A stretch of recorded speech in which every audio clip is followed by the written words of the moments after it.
സാറിനെ കാണാൻ ചാനലിൽ നിന്ന് ആരോ വന്നിരിക്കുന്നു. ഞാൻ അങ്ങോട്ട് വരാം. ശരി സാർ. അയ്യോ ചാനലുകാരുടെ ഇന്നത്തെ അത്താഴം ഞാനായിരിക്കും. എന്തോ ഇവിടെ തട്ടി ചെറിയ ഒരു തഴമ്പാണത്, മുറിവല്ല. അപ്പൊ അളിയൻ കാര്യമൊന്നും അറിഞ്ഞില്ലേ? ഇല്ല.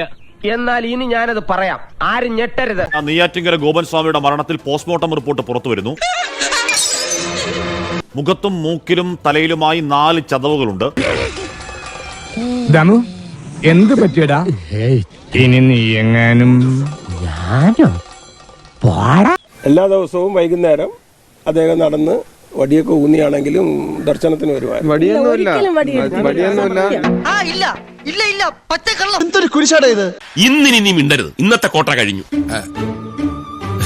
മുഖത്തൊരു മുറിവുണ്ട്, മൂക്കിനൊരു മുറിവുണ്ട്. തൂക്കിയല്ലോ നാഥാ. അത് പ്രശ്നമാണല്ലോ. പ്രശ്നം അത് ഈ പണ്ട് ഇങ്ങനെ എന്തോ ഇവിടെ തട്ടി ചെറിയ ഒരു തഴമ്പാണത്, മുറിവല്ല.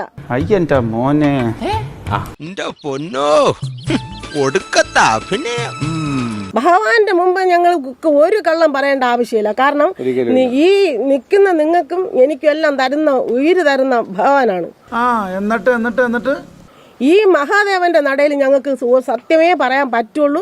അല്ലെങ്കിൽ ഭഗവാൻ ഇതിനു മുമ്പ് ഞങ്ങളെ കൊല്ലുവായിരുന്നു. ഇതൊക്കെ എന്റെ തലയിലാവൂലോ. അതെങ്ങനെ നിന്റെ തലയിലാവണം? പിന്നെ നീ കയറിയേക്കോ. ഞാനാക്കണ, ഞാൻ അതിന്റെ ഒരു കുറവ് മാത്രമേ ഉള്ളൂ. കാലില് മാത്രം, അതും ബാക്കില്.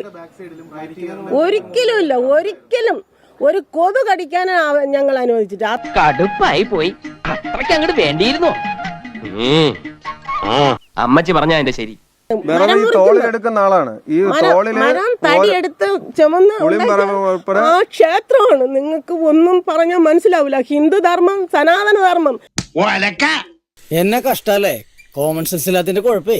അത് ധ്യാനത്തിൽ ഈ പുള്ളി ഇവിടെ കിടക്കുന്ന സമയത്തും പുള്ളി ഇവിടെ ഉണ്ടാകുന്ന മരിക്കുന്നതിന് തൊട്ട് മുമ്പ് ഒക്കെ ഈ പറയുന്ന ചതവുകളും മുറിവും ഒക്കെ അങ്ങനെ ഒരു മുറിവില്ല. ഇല്ലാത്ത എന്തിനാണ് പറയണത്?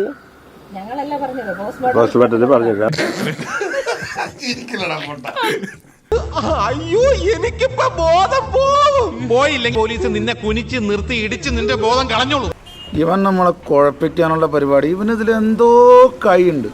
വരാനുള്ളത് വല്ല വിധേയം വഴി തെങ്ങുന്ന് കരുതി, പക്ഷെ നടന്നില്ല. ഇല്ലാത്ത വാർത്ത പറഞ്ഞ് ഭഗവാന്റെ മുമ്പ് വിജയിക്കാൻ ആർക്കും സാധിക്കില്ല. സത്യമാണ് ഇവിടെ. പിന്നെ നീ നിർത്തിക്കോ, സഹിക്കുന്നതിനൊക്കെ ഒരു പരിധിയുണ്ട്. ഇതൊക്കെ വെറും അന്ധവിശ്വാസമാണെന്ന് ഈ ഓമനക്കുട്ടൻ തെളിയിക്കും മുതലാളി. പിന്നെ ഇനി ഈ വിഷയത്തിൽ ഞാൻ ഡയലോഗ് പറഞ്ഞ കരഞ്ഞു പോട്ടോ കുട്ട പ്ലീസ്. ശരി, ചത്താ ഞാൻ നാളെ വരാം. അല്ല, ചത്തില്ലെങ്കിൽ ഞാൻ നാളെ വരാം.